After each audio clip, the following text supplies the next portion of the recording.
하나님이 그 아들을 세상에 보내신 것은 세상을 심판하려 하심이 아니요 그로 말미암아 세상이 구원을 받게 하려 하심이라. 그를 믿는 자는 심판을 받지 아니하는 것이요 믿지 아니하는 자는 하나님의 독생자의 이름을 믿지 아니하므로 벌써 심판을 받은 것이니라. 그 정죄는 이것이니 곧 빛이 세상에 왔으되 사람들이 자기 행위가 악함으로 빛보다 어두움을 더 사랑한 것이니라. 악을 행하는 자마다 빛을 미워하여 빛으로 오지 아니하나니 이는 그 행위가 드러날까 하며 진리를 따르는 자는 빛으로 오나니 이는 그 행위가 하나님 안에서 행한 것임을 나타내려 함이라. 금요일입니다. 오늘도 금같은 믿음으로 승리하는 하루가 되시기를 축복합니다. 하나님은 심판을 좋아하시는 분이 아니죠. 허물을 보시면서도 오래오래 참으시고 돌이키기를 기다리고 또 기다리시는 분이십니다. 그렇다고 해서 죄악을 방관하시는 분은 또 아닙니다. 때가 차면 하나님의 심판은 반드시 시작이 될 것입니다. 하나님의 심판 앞에서 견딜 수 있는 것은 아무것도 없습니다. 그래서 하나님의 심판은 두렵고 떨리는 일이죠. 노아 시대에 하나님께서 인류를 물로 심판하셨지만 분노하셔서 홧김에 하나님께서 하신 심판이 아닙니다. 오랫동안 참으시고 또 참으신 후에 구원의 기회를 주시고 또 주시면서 하신 심판이었습니다. 하나님은 오랜 시간 동안 참고 기다리시고 또 구원의 기회를 주셨지만 돌이키는 모습은 보이지 아니하고 오히려 죄악이 점점 가득하자 심판을 결정하신 것입니다. 하지만 일단 심판이 시작되자 심판 이후에는 구원받는 사람이 단 한 사람도 없었습니다. 또 그 심판을 견디거나 피해서 살아남은 사람도 없었습니다. 오래 견딜 수 있는 것은 아무것도 없었죠. 오직 하나님의 은혜를 입은 노아의 가족과 방주 안에 생명들만이 구원을 받았을 뿐이었습니다. 소돔과 고모라의 멸망도 그랬죠. 아브라함을 통하여 의로운 사람 단 10사람만 있어도 구원하기를 허락하셨지만 그 큰 도시에 의인 단 10명이 없었습니다. 그리고 하나님의 심판이 임하여 유황이 지면을 덮을 때에 살아남은 사람은 단 한 사람도 없었습니다.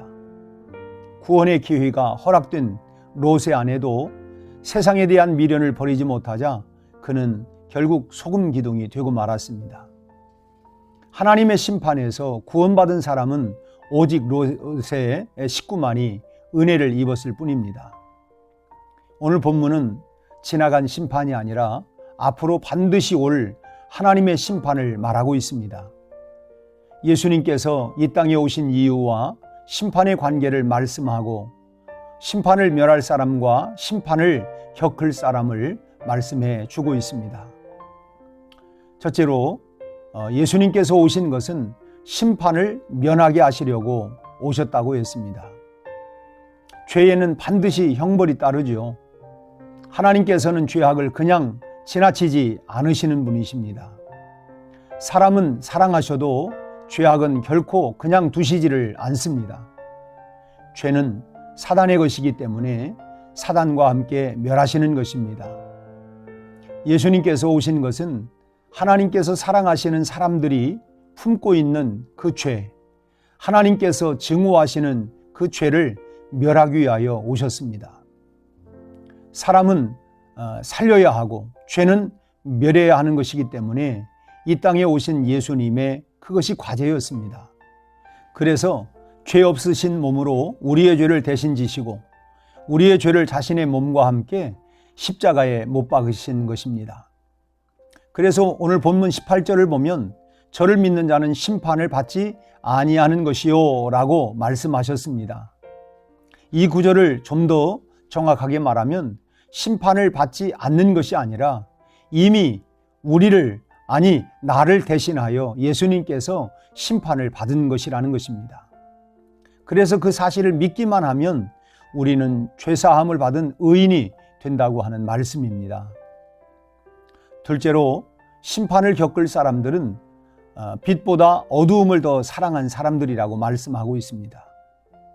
오늘 본문 20절에 보면 악을 행하는 자마다 빛을 미워한다고 했습니다. 죄악의 어두운 사조에 물들어 진리를 꺼려하는 사람들의 마음을 말씀하고 있는 것이죠. 옛날 중국 속담에 순나라 개는 해만 보면 짖는다는 말이 있습니다. 이 순나라는 높은 산에 둘러싸여서 1년 동안 산 그늘에 가려서 햇빛을 보기가 좀처럼 드물었다고 합니다. 그래서 어쩌다가 한번 해가 뜨면 온 나라 안에 개들이 요란하게 지서댔다는 것이죠. 이와 같이 어둠 속에 익숙한 사람은 빛을 달가워할 수가 없는 것입니다. 심판에 해당하는 가장 큰 죄는 믿지 않는 죄입니다. 하나님께서 살 길을 마련하셨지만 그 선물과 생명을 저버린 죄입니다.